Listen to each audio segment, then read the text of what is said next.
It's an enormous pleasure for me to introduce to you the 162nd series of Royal Institution Christmas lectures that have been given in this lecture theatre. And during this year, since the last series, we have, in the Royal Institution, celebrated the 200th birthday of what I believe, and many other people believe, to have been the greatest experimental scientist who ever lived, Michael Faraday. So I think it's also worth saying this afternoon that not only was he a great scientist, but he was also the originator of these Christmas lectures, which he started in 1826 and which he himself gave no fewer than 19 times. And I thought I would read to you very quickly what he said at the beginning of one of those series of lectures when he stood here, and I believe it was in 1854. And he said the following: "Let us consider for a little while how wonderfully we stand upon the world. Here it is that we are born and bred and live. And yet we view these things with an almost entire absence of wonder to ourselves respecting the way in which all this happens." Now, that was the reason for the Christmas lectures in Faraday's mind. It was to awaken wonder. And we're going to take up that theme again this year because Dr. Richard Dawkins, the reader in zoology from Oxford University, is going to tell us how you and I stand upon this world and how that all comes to happen. Because he's going to explain to us how living creatures, many kinds of living creatures, including you and I, have evolved on the surface of the earth. We are very happy once again at the Royal Institution to acknowledge the help that we have had in preparing these lectures from Shell UK and Shell International, who have given us valuable sponsorship. And I would also like to take the opportunity to say that we are organising again a competition this year based on the content of the lectures. So if you would like to participate in the competition, you will find the address to send your entries to displayed at the end of the lecture. Now, it only remains for me to introduce to you Dr. Richard Dawkins, who is going to give the 1991 Christmas lectures of the Royal Institution on waking up in the universe.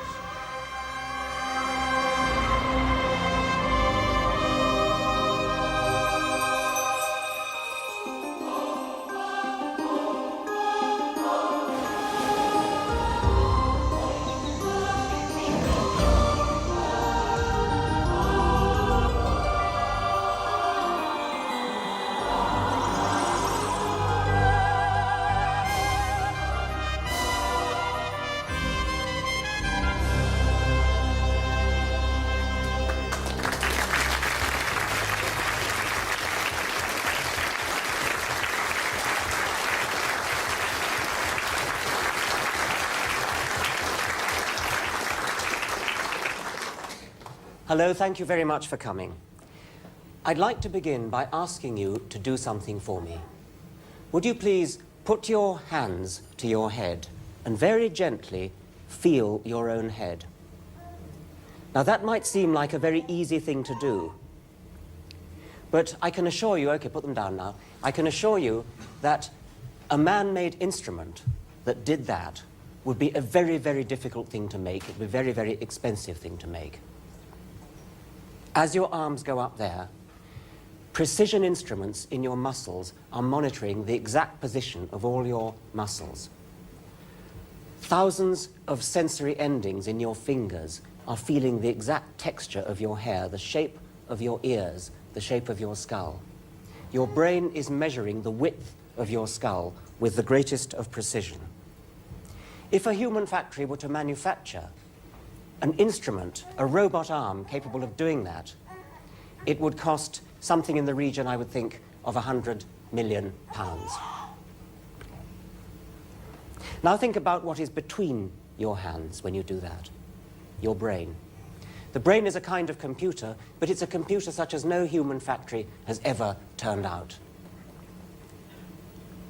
If we ever do succeed in making a computer with the performance of a human brain, I would guess that the research and development costs would be in the region of thousands of millions of pounds. Yet heads like yours and hands like yours are manufactured daily, millions of times over. A woman can do it with no research and only 9 months development and only a little help from a friend. Life makes the wonders of technology seem commonplace. So where does life come from? What is it? Why are we here? What are we for? What is the meaning of life? There's a conventional wisdom which says that science has nothing to say about such questions. Well, all I can say is that if science has nothing to say, it's certain that no other discipline can say anything at all. But in fact, of course, science has a great deal to say about such questions. And that's what these 5 lectures are going to be about. Life grows up in the universe by gradual degrees, evolution. And we grow up in our understanding of our origins and our meaning. Of all the world's societies, the majority have practiced some form of ancestor worship. This is a totem of one particular cult of ancestor worship. Now, I'm not going to encourage you to worship your ancestors. I'm not going to encourage you to worship anything. But it is true that ancestors hold the key to understanding the meaning of life. Now, you might think it's easy enough to be an ancestor. It's easy enough to reproduce, or relatively easy, but to become an ancestor, you've got to have descendants alive many generations hence. And that's more of a tall order. We can think about it by going back to one of the simplest sorts of animals, a bacterium, right back at the beginning of life, and think about how many bacteria there would be after, say, 50 generations of reproduction. And we're going to illustrate this by folding paper. Now, I wonder if I could have 2 volunteers to fold the paper, right there, and, yes, there. Thank you.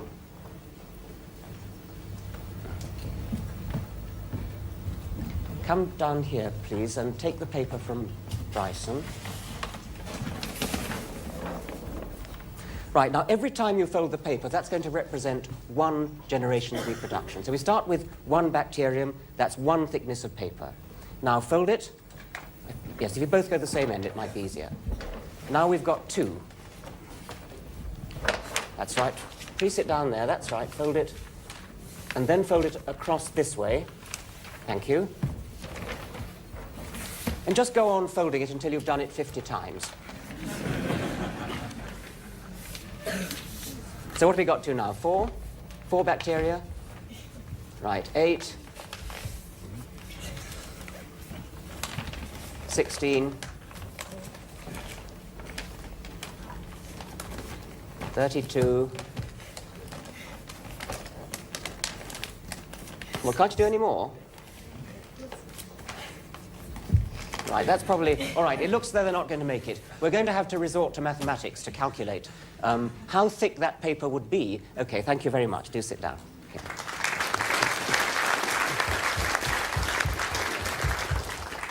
In every generation, of course, the thickness of the paper doubles. So we go 2, 4, 8, 16, 32, 64, and so on. We go on multiplying by 2 50 times. After we've multiplied by 2 50 times, what have we got? We've got a very big number indeed. We've got, in fact, 1,000 trillion, one with 15 noughts after it. The sheet of paper is 1/10 of a millimetre thick. If you multiply that by 1,000 trillion, you end up with, I've got it written down here, 100 million kilometres. The thickness of the paper would take us out to the orbit of Mars. The number of bacteria after a mere 50 generations is that. But 50 generations is nothing to bacteria. They can get through 50 generations in a day. After about a week, bacteria, the number of bacteria would be more than 1 billion times the number of atoms in the known universe.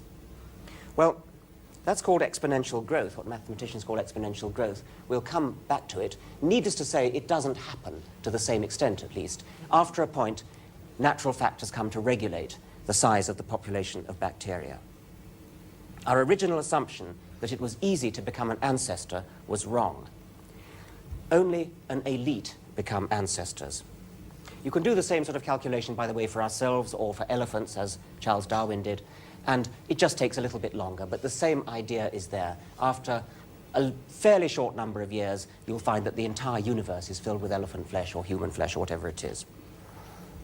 So it follows that most organisms that are born must die without becoming ancestors, without becoming distant ancestors. Only an elite are destined to become ancestors. Well, some people don't like the word elite, but I just mean that it won't be all luck which ones end up ancestors. The ones that are going to be ancestors will tend to be the ones that are good at it. They'll tend to be the ones that have what it takes to survive, to get a mate, to reproduce, to avoid being eaten, to find food, to be good parents, and so on. That's really just a way of putting Darwin's theory of natural selection, because we that are left, we that survive, will have inherited the genes of a long line of successful ancestors. We'll have inherited whatever it took to make them successful as ancestors. But for the moment, I want to emphasize something else, which is that we are lucky to be alive. We're lucky to be alive because it would have been so easy for our ancestors not to have been here. It would have been so astronomically probable that somebody else would have been here rather than us. And we're lucky to be alive for another reason. Think about it this way. The universe is about 14,000 million years old. That's 140 million centuries. Some 60 million centuries from now, the sun will become a red giant and engulf the Earth. So there are about 200 million centuries from the origin of the universe to the end of the world.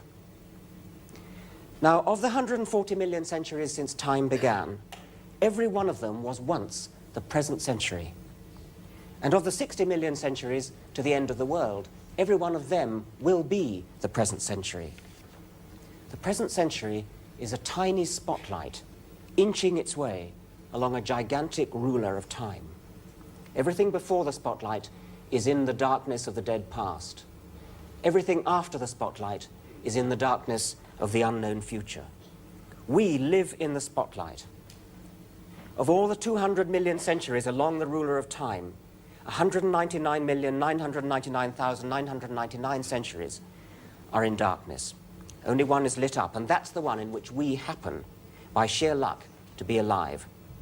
The odds against our centuries happening to be the present century are the same as the odds against a penny tossed out at random on the road from London to Istanbul happening to fall on a particular ant.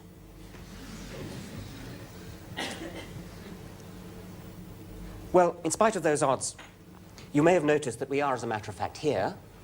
And it really, of course, it's not surprising. We're here because we're the ones doing the calculation. If somebody has just done the calculation that we've just done, then that somebody, of course, has to be alive.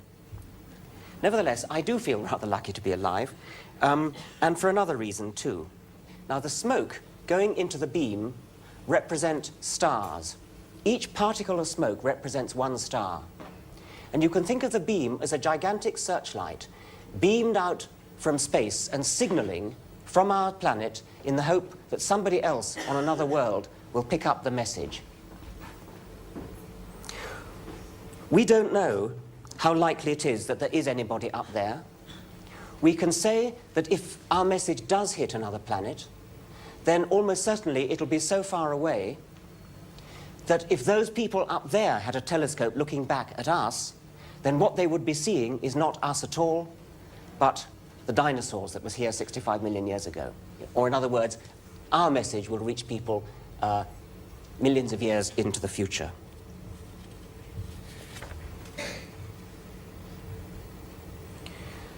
People vary in their estimates of how much life there is likely to be, how likely there is to be life on other planets. Some people think that, some scientists think that as many as 10 million technologically advanced civilizations are out there. Other people feel that this life here on this planet is the only life that there is. But even on the most extremely optimistic estimate, it's still true that most of those worlds out there are going to be deserts. Most of them are not going to have any life on them at all, nor even any possibility of life on them at all. Now imagine a spaceship full of sleeping, perhaps deep frozen explorers, would-be colonists of another world. Perhaps they're the last population of Earth, despairing that Earth is about to be destroyed, sending out a colony to look for another planet anywhere in order to carry on humanity. Imagine that the spaceship turns out to be almost unthinkably lucky. It does chance to arrive at one of the very, very rare planets capable of sustaining our kind of life, a planet of the right temperature with oxygen, and so on.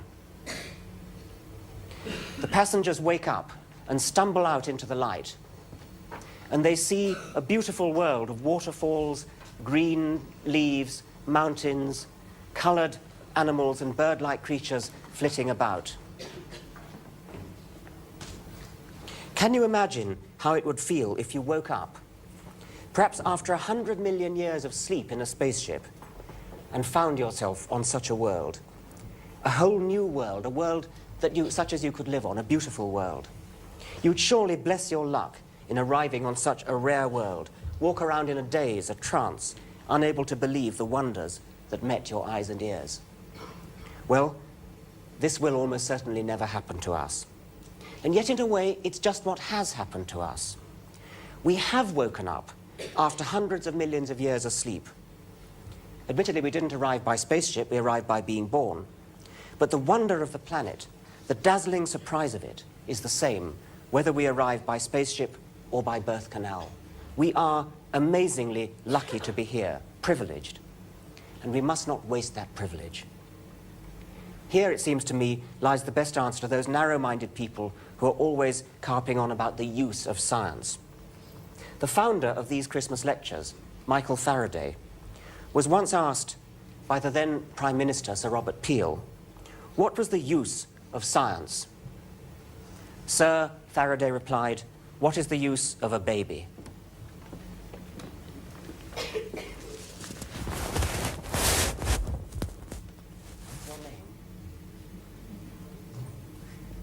She says her name's Hannah.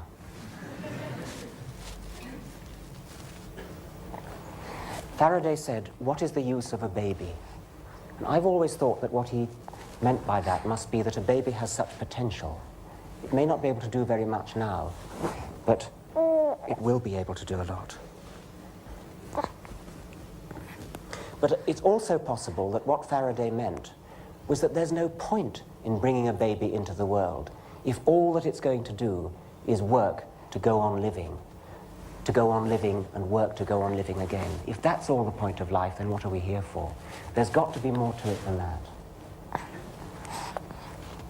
Thank you very much.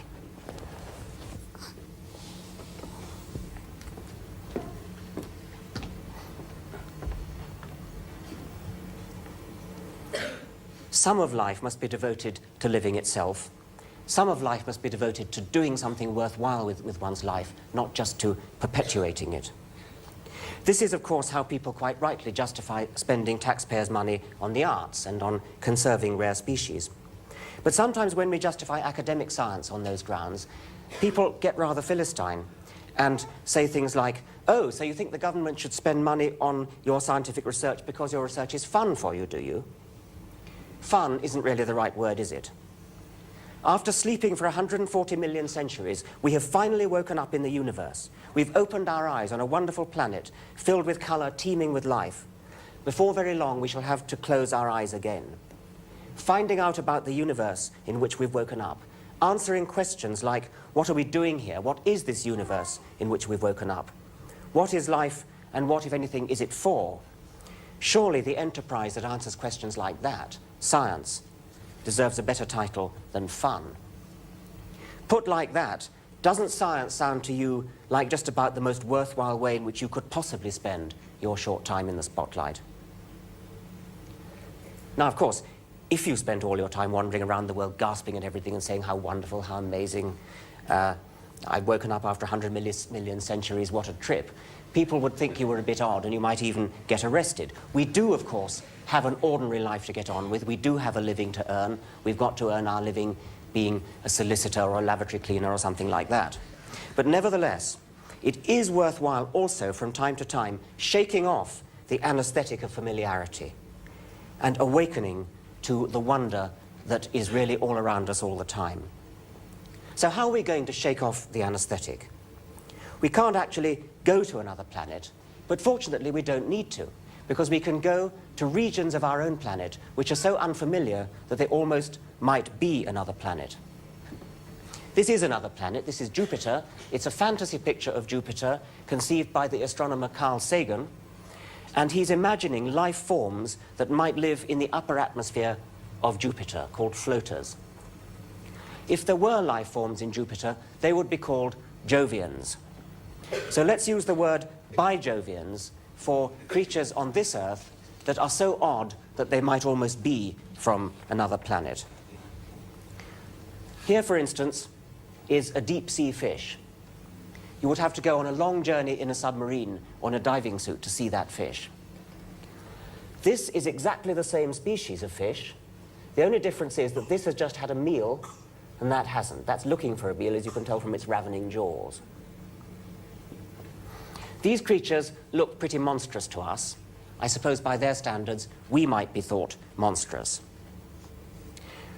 This one is another deep-sea fish. This has a luminous lure made by bacteria, luminous bacteria, and it uses this as a bait to lure prey into its vicinity. It then slams its fishing rod down into the vicinity of its jaws, opens them, and gulps in the prey.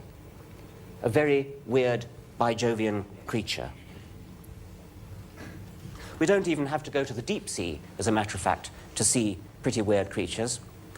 I was once attending a lecture by a colleague who worked on octopuses, and he said the fascination with octopuses is these are the Martians.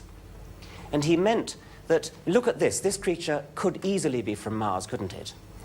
Watch the colour change. That creature, that cuttlefish, it's not an octopus, it's a cuttlefish, is changing colour at will. Look at the waves of colour falling over it. That's not shadows falling over it from outside. That's internally controlled by the animal, by its own nervous system. It's registering emotion, signalling to other creatures, others of its own species.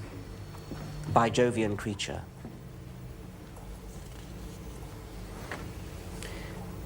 We don't even have to go to the sea at all. These are all insects. They all have the same basic insect body plan, which they inherited from a common insect ancestor which lived about 350 million years ago. They all look like insects because they've inherited those attributes.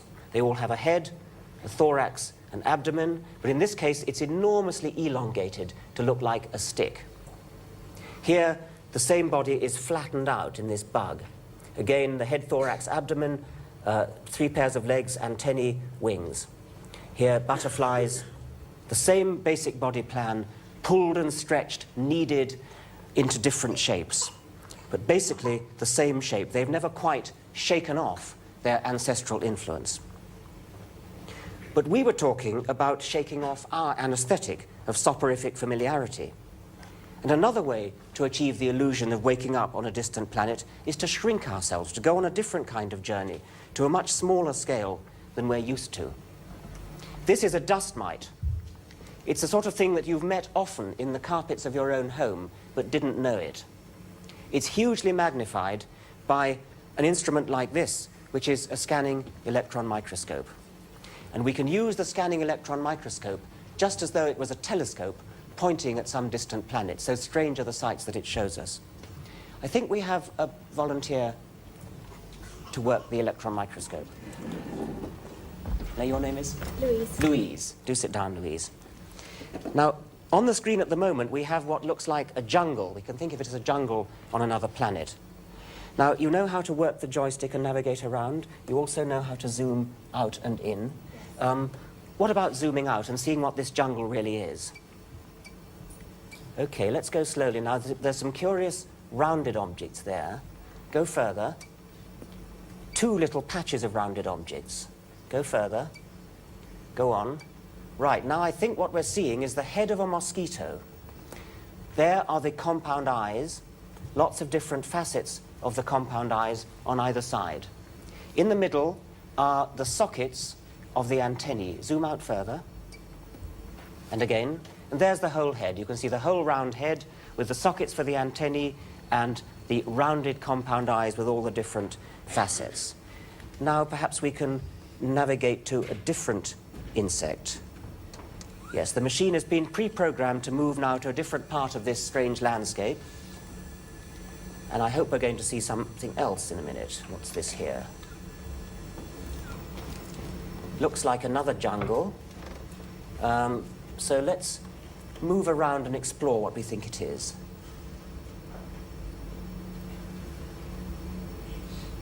I can't see anything yet. Oh, wait a minute. Let's zoom out a bit and see whether we can see better then. Again, again. Oh, that's looking like something. I think that's a pair of wings off to the left side, isn't it? So I think that might be the thorax of an insect of some sort. Let's try moving that way and see what we see. Other way. Might speed it up a little bit. That's right. Ah, it's the abdomen of a bee, I would think. Go on. More.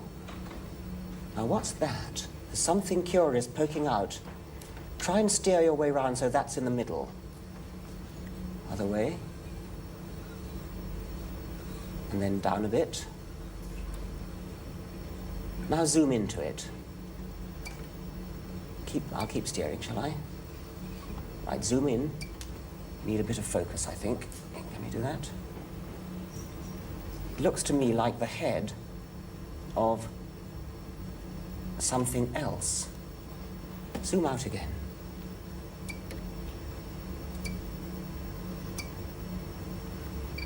What that is, as a matter of fact, is a tiny parasite. Thank you very much indeed, Louise.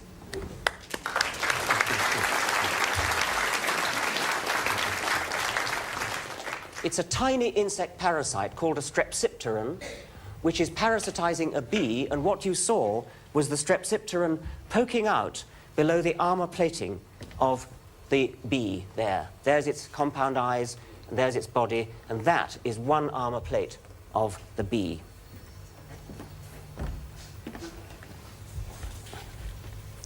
So we've been on a journey using the scanning electron microscope to the world of the very small. And that's another way of capturing the strangeness of our own world.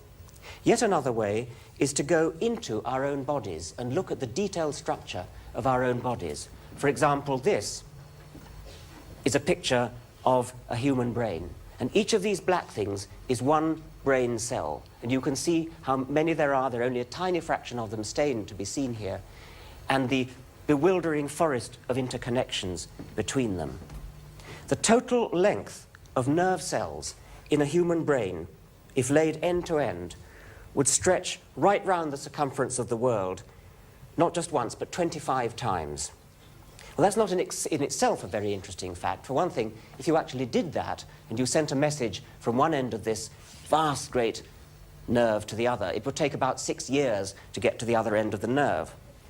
What's truly impressive about the nervous system is not the sheer number of elements, but their connectedness. The complexity of the connections is truly awesome. Here is just 4 or 3 nerve cells, and these are the connections between them. There are about 2,000 wires connecting each nerve cell to each other nerve cell. So the total number of connections in the brain must be about 200 million.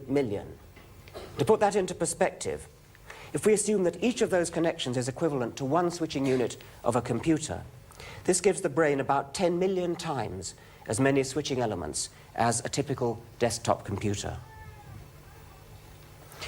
Brains are impressive because of the number and connections of their cells, but there are lots of other different kinds of cells in the body, and they all have the same basic structure inside. This is a typical animal cell, a model of a typical animal cell. And it's not just a bag of juice, it's filled with membranes. It's got a structure, an internal structure. Each of these blue things here is a membrane. And every cell has them in large amounts, such that the total area of membrane inside a typical human body is about 200 acres. That's a good-sized farm. What are they all doing? Well, they aren't just sort of stuffing or folded wadding. Those membranes, in many cases, are chemical factories, particularly the ones in these bodies called mitochondria, the orange ones here. They are made of membrane, and in those membranes, in every bit of those membranes, is going on chemistry. They are chemical factories. This here is a map of the chemical reactions in every cell. Mind-bogglingly complicated, stupefyingly complicated. Every one of these arrows is one chemical reaction. Yet all of that is going on all the time inside the membranes of every mitochondrion in every cell in you. And the number of mitochondria in which that's going on all the time is such that if you laid all your mitochondria end to end, they would go around the world not once, not 25 times, but 2,000 times.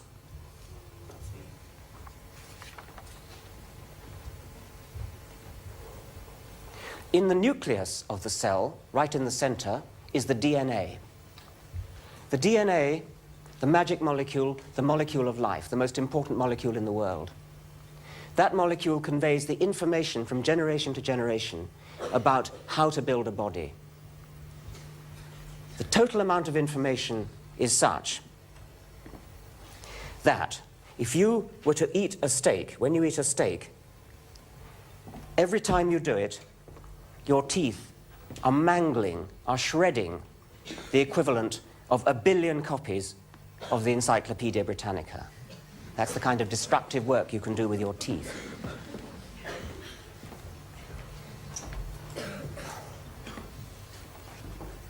Hemoglobin is the molecule that carries oxygen in the blood. You can see it, the shape of it is complicated. It's very complicated, and what's remarkable about it is that the same shape is going on all the time in all the different molecules. That you can think of the hemoglobin molecule as rather like a truck for carrying oxygen. Each hemoglobin molecule drives around carrying oxygen from one part of the body to another. It's a vehicle for carrying oxygen. But I've just got 6 little trucks here.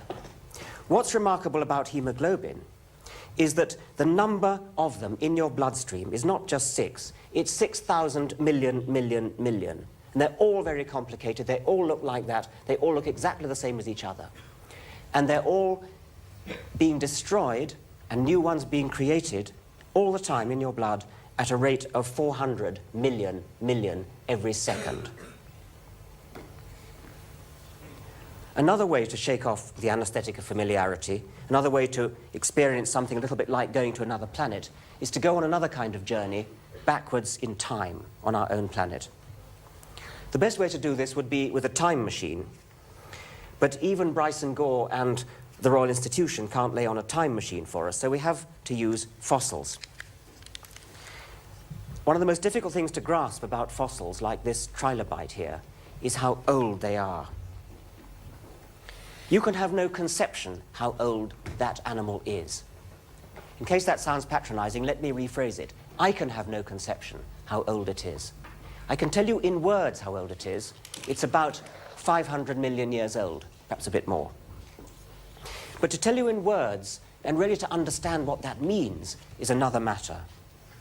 Our brains have evolved to comprehend the timescales of our own lifetimes. We can understand seconds, minutes, days, weeks, years, even centuries we can understand.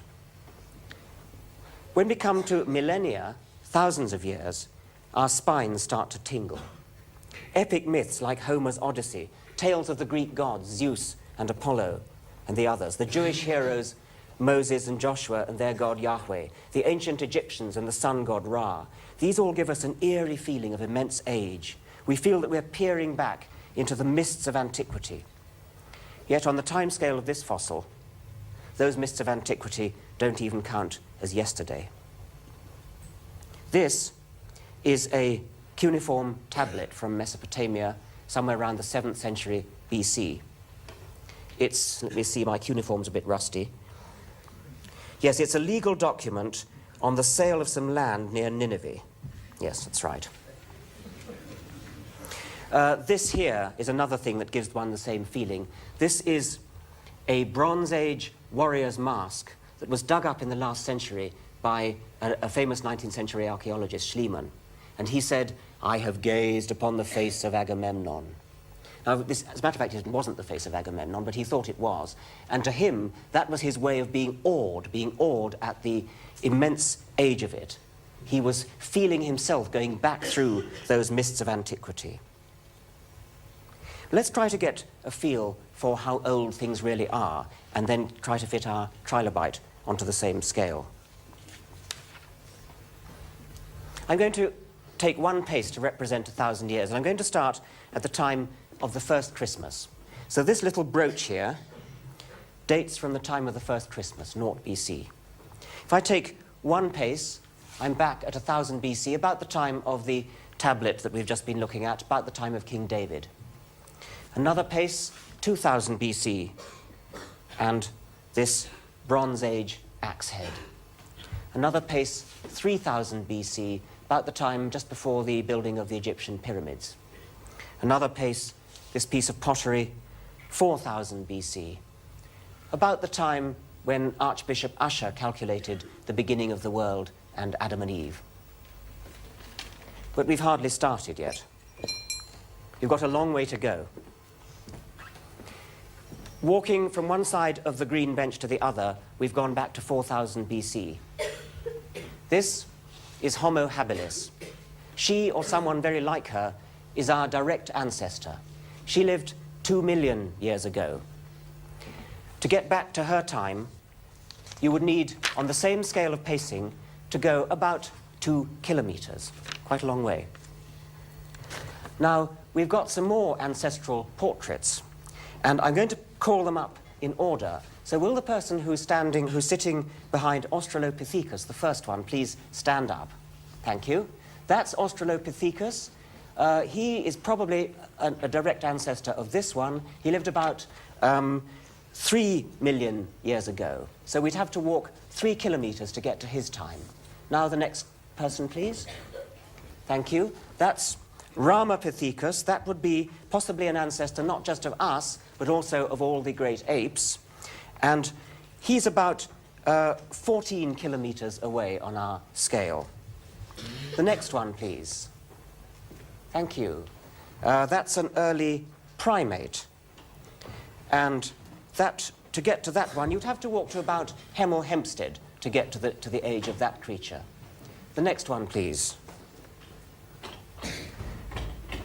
An early mammal about Luton, that distance. Next one.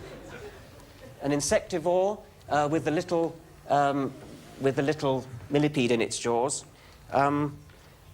Maybe Newport Pagnell.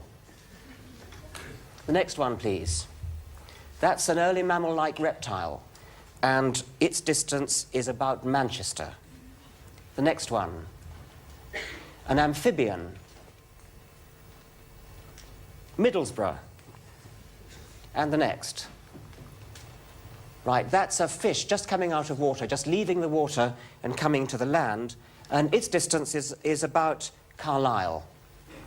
And I've left, do sit down now, thank you very much. Those are all your ancestors.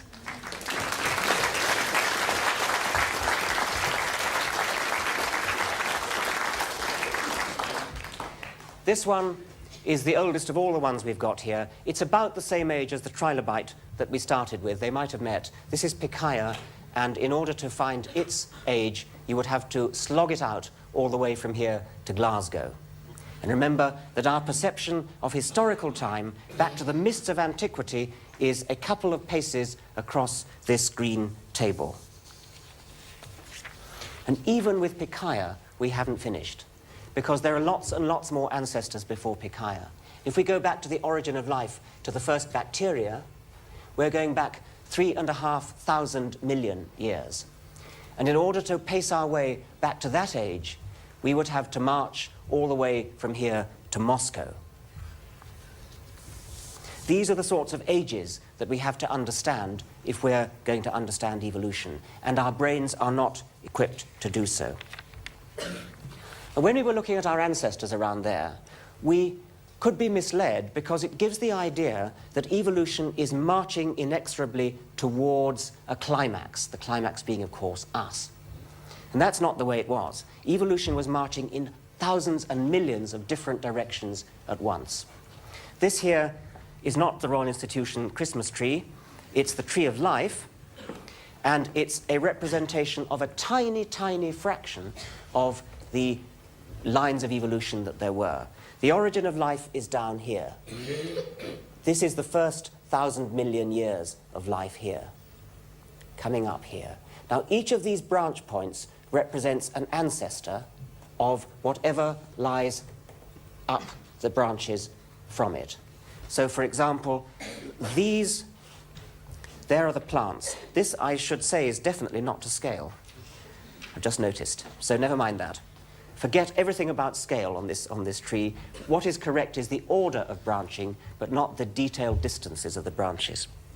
So this branch represents the plants. Those two are closer cousins of each other than they are of that one. This branch represents the primates with a gorilla and a human, and their common ancestor is there. This branch here represents carnivores, and there's a branch with a lion and a tiger, and their common ancestor there, which is more recent than the common ancestor of the bear and the dog. But that's the common ancestor of all the carnivores. Here we have the zebra and the rhino, not to scale, and you can see that they are more closely related to one another than either of them is to these cloven-hooved animals, the bison, the sheep, and the goat. The sheep and the goat have a very recent common ancestor. They're cousins. The bison has a slightly older common ancestor. Here we have two insects, a fly and a grasshopper, and they have an ancestor there. And then they share an ancestor with the spiders a little bit earlier on. This is a tiny fraction of the number of animals and plants that there should be on this tree. This tree should have some 10 or 20 million twigs around there. And the ancestors of all these animals are in the middle of the tree, going inwards like that. So all the ancestral portraits that we've just seen around there, they would be laid out along there. What we're looking at here are all modern animals. All those animals are cousins of one another, and they're cousins of us. These hamsters here are also cousins of us. Everything that's alive today is a cousin of us. These fish are our cousins. These elephants, these are, by the way, extinct elephants, are our cousins. This swift is our cousin. We know that they're all our cousins because we know that they all have the same DNA code. The DNA code of all living things alive today is the same. And that is too improbable to have come about unless we have an ancestor. We're all descended from one remote ancestor which lived probably between 3,000 and 4,000 million years ago, and we are therefore all cousins. If we ever meet life from another planet, the creatures from there will not be our cousins. They will have evolved entirely independently. They won't have DNA, would be my guess. However, I would be prepared to say that they are likely to have quite a lot in common with us simply because there's a lot of similar problems to be solved in living, and those problems are likely to be the same all over the universe. So although they won't have DNA, they'll have something very similar in function. It'll do something very like DNA, and it'll work in a similar way to DNA. I'd also be prepared to put my shirt on the bet that they will have evolved by the equivalent of Darwinian natural selection.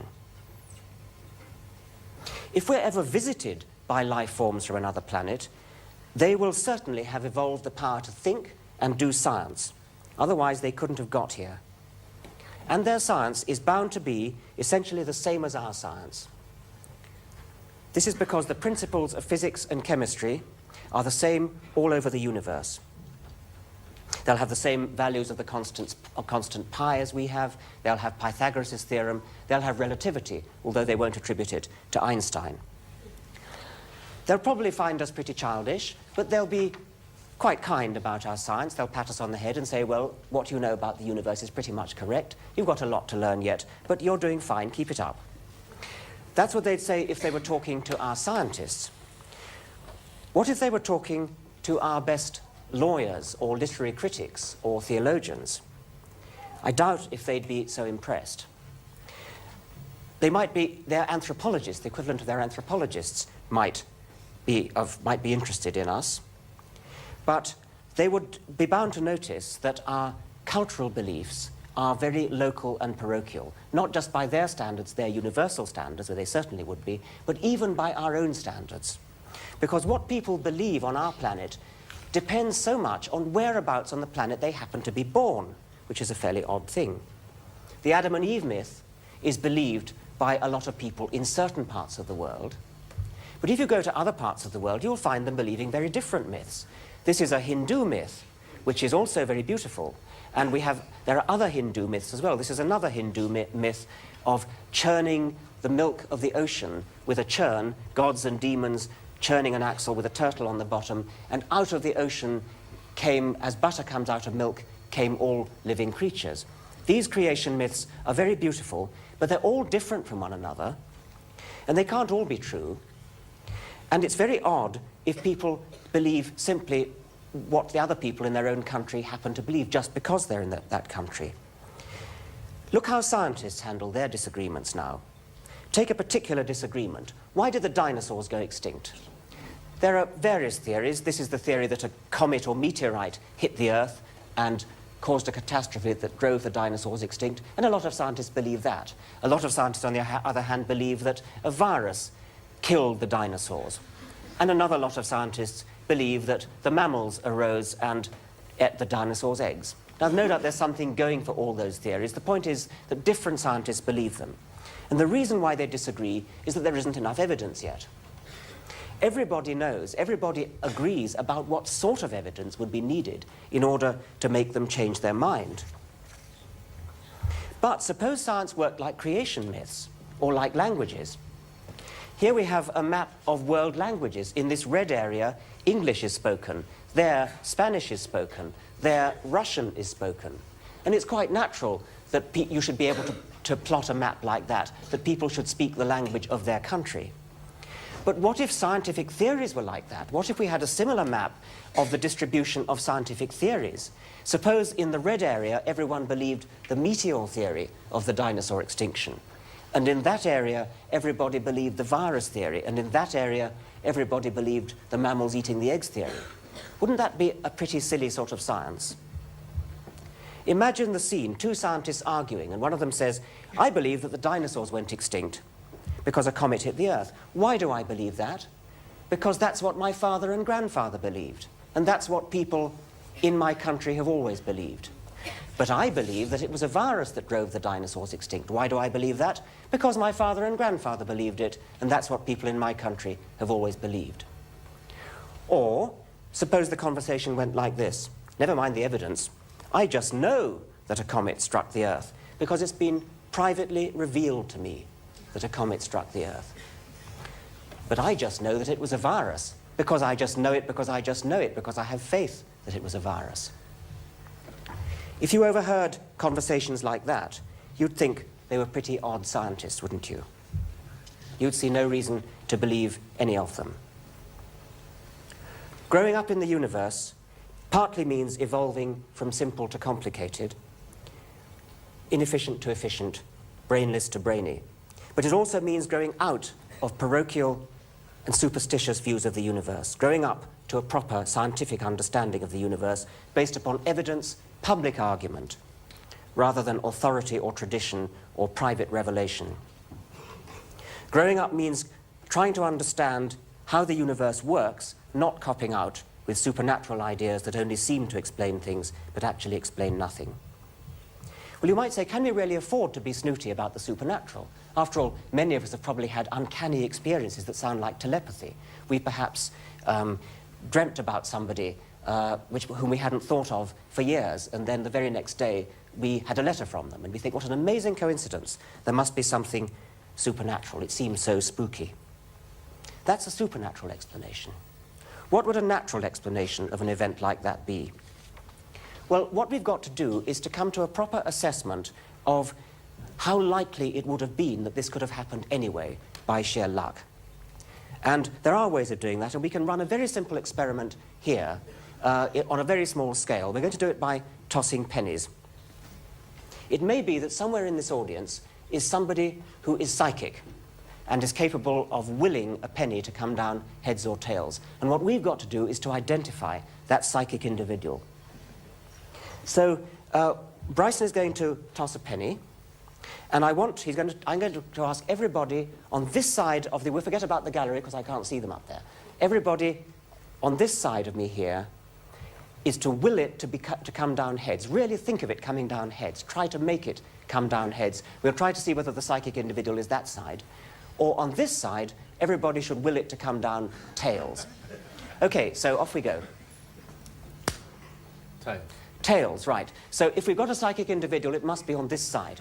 Right. Now, would everybody on this side then please stand up? We're going to try to do this by elimination. Now, everybody on this side of the aisle, will it to become heads? Everybody on this side of the aisle, will it to come down tails? Heads. Heads. Sit down, please. Stay standing up. Now, it's got a bit of a problem here. Let's say everyone from behind the row that was holding up the ancestral portraits should will it to come down heads, and everyone from the ancestral portraits downwards, tails. Tails. Right, the back rows then sit down, please. Right, now we're narrowing it down. How many tosses have we done? 3. Right. Now, 1, 2, 3, 4. Let's say the back 2 rows of those standing will it to be heads, and the remainder tails. Tails. Back 2 rows sit down, please. Right, now, 1, 2, 3, 4, 5, 6, 1, 2, 3. OK, we'll make it simple. The back row heads and the front 2 rows tails.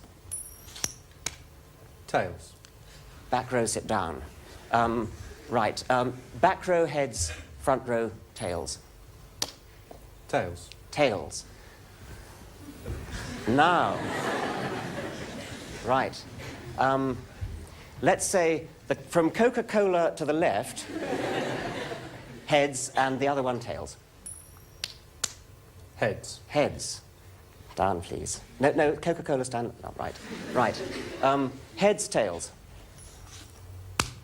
Heads. Heads. Right. Well done. How many tosses is that? I don't know how many tosses that was, but congratulations. Let us suppose that it was 8. It was it? Right. Now, what's your name? Who got it? Me. Yes. Johnny. Yes. Well, Donny. Now, the question is he psychic? He managed to get it right 8 times in a row, and that's pretty impressive. But, of course, there's absolutely no evidence whatever that he's psychic. He did indeed think about heads and tails, and it did come down the right way. But if you think about how we set the experiment up with successive divisions, he could have thought about ham and eggs, and it would have given the same result. It had to come out, because of the number of people here, it had to come out that somebody was apparently psychic. Now, we've only got a few hundred people in this room, but if we could do this with 1 million people or 2 million people, we could have gone on tossing pennies for a very long time, and at the end of that time, we'd have got a very impressive result. Now, when people write into the papers with uncanny experiences, it's just like that, because the circulation of a tabloid newspaper is up in the million, and if only one of them has to write in, then you can see exactly what happens. There's got to be somebody out there having an uncanny experience at this very moment, and it means absolutely nothing. So whenever you hear a story about uncanny, spooky, telepathic experiences, think about this experiment and think about how likely it would be to come about anyway. Put your trust in the scientific method. Put your faith in the scientific method. There's nothing wrong with having faith. I'm going to move Faraday out of the way. There's nothing wrong with having faith in a proper scientific prediction. This is a heavy cannonball. I'm going to stand here and I'm going to release it. And it's going to go over there, and it's going to come roaring back towards me, and all my instincts are going to tell me to run for it. But I have enough faith in the scientific method to know that it's going to stop just about an inch short, or perhaps less, of my head. So here goes.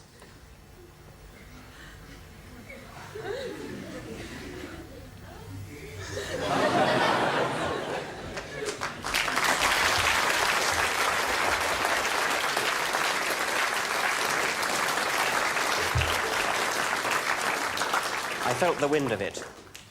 The Nobel Prize-winning scientist Sir Peter Medawar, in a book written jointly with his wife, wrote the following: "Only human beings guide their behavior by a knowledge of what happened before they were born and a preconception of what may happen after they are dead. Thus, only humans find their way by a light that illuminates more than the patch of ground they stand on." Well, that's all for today. In the next lecture, I shall be turning to the problem of design and the difference between genuinely designed things like that electron microscope and apparently designed things that are not really designed, like this elephant and like this swift. Thank you very much.